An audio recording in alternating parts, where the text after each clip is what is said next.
Halo kawan Blunder, kembali lagi di Blunder Politik. Jadi video kali ini gue bakalan bahas mengenai tips bagaimana membuat pilihan yang bijak buat 14 Februari nanti. Gue yakin banyak dari kita sekarang ini masih bingung, masih belum tahu, masih swing voter, masih belum tahu siapa yang bakalan kita pilih jadi presiden. Nah, gue sekarang bakalan kasih tips gimana cara membuat keputusan atau menentukan pilihan dengan bijak untuk pilpres kita di 14 Februari. Yang pertama, pelajari riwayat calon presiden kita. Pahami latar belakang riwayat calon presiden yang sedang berkontestasi. Pelajari rekam jejak mereka, termasuk pengalaman-pengalaman politik mereka, pencapaian apa yang selama ini udah mereka kerjakan untuk negeri ini. Terus tinjau apakah calon presiden ini mempunyai kapasitas atau kapabilitas yang relevan untuk menghadapi problematika yang sedang dihadapi oleh negeri kita. Yang kedua, pertimbangkan karakter dan integritas mereka. Karakter dan integritas ini untuk menjadi seorang presiden sangat penting. Sangat-sangat penting. Apakah mereka punya rekam jejak yang menunjukkan bahwa mereka itu punya komitmen buat membangun negeri. Terus lihat mengenai kejujuran, etika, moral, emosi.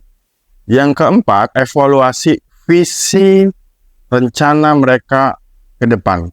Cari tahu apakah visi misi mereka itu bisa menghadapi isu-isu yang sedang kita hadapi sekarang ini. Terus periksa apakah mereka punya solusi yang jelas, yang konkret buat mengatasi problematika di negeri kita. Tinjau komitmen terhadap kepentingan rakyat.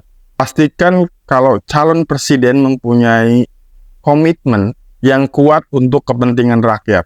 Karena mereka seharusnya tidak memihak ke kelompok-kelompok tertentu. Seharusnya mereka tidak hanya mewakili kelompok-kelompok tertentu atau kepentingan pribadi. Seorang capres yang baik seharusnya dia mengayomi, merangkul seluruh masyarakat, seluruh lapisan masyarakat yang ada di negeri kita. Ikuti debat dan kampanye mereka. Tonton debat dan kampanye mereka secara cermat. Ini adalah situasi yang tepat agar kita bisa melihat, di situasi yang berbeda dan mendengar pandangan mereka dengan isu-isu penting. Perhatikan cara mereka berargumentasi, cara mereka mengontrol emosi saat debat, dan juga merespon pertanyaan dari lawan debat. Diskusikan dengan orang lain.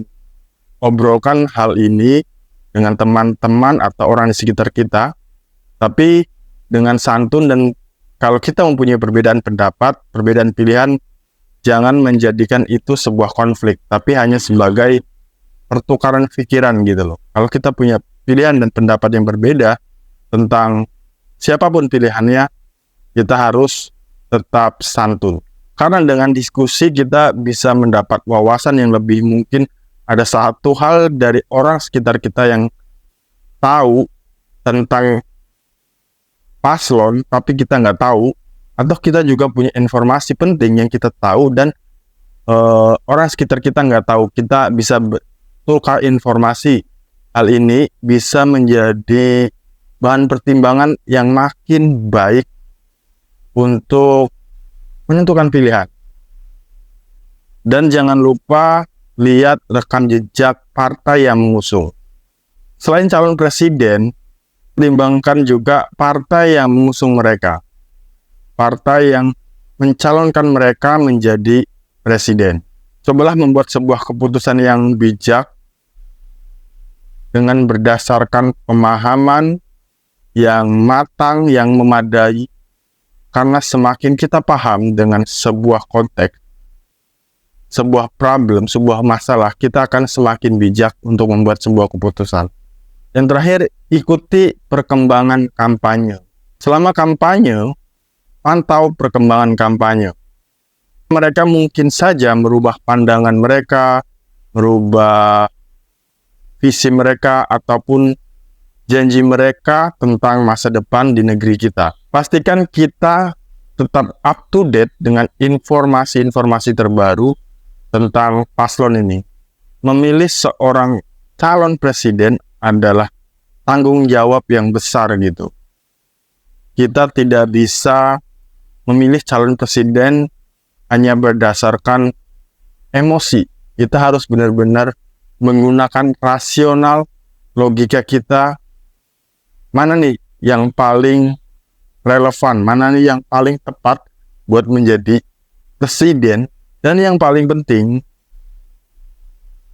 kalau kalian menemukan sejenis politik-politik hitam atau politik-politik uang, kita tahu, jika kita memilih pemimpin yang ambisius, yang menghalalkan segala cara untuk memimpin kita, bahkan dengan melanggar aturan, melanggar hukum, atau berbuat curang, kita bersandar masa depan kita kepada orang-orang yang ternyata melakukan kecurangan-kecurangan, dapat dipastikan kita tidak akan baik-baik saja. Ya, mungkin itu video kali ini merasa cukup. Mungkin kita bisa ketemu lagi di Blunder Politik selanjutnya. Thank you, see you in the next video. Bye-bye.